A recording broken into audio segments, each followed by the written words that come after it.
அது சிம்பிளா சொன்னா, நீங்க ஆண்டனா வச்சு சேனல் பார்க்கறவரா இருந்தா, இந்த டெக்னாலஜி மூலமா 4K தரம் வரைக்கும் சிக்னல் கிடைக்கும்.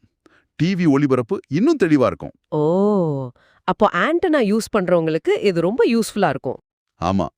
கூடவே டிவிஆர் வசதியும் இருக்கு. அதாவது நிகழ்ச்சிகளை ரெக்கார்ட் பண்ணி வச்சுக்கலாம். இது ஆண்டனா பயன்படுத்துறவங்களுக்கு ஒரு நல்ல அப்கிரேடா இருக்கலாம். சரி.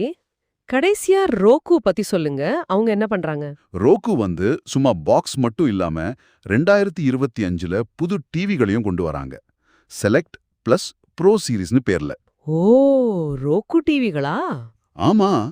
இங்க ஒரு ஆச்சரியமான விஷயம் என்னன்னா, சில மாடல்கள்ல ரோகு ஓஎஸ் இல்லாம கூகுள் டிவி பயன்படுத்தவும் வாய்ப்பு இருக்காம்.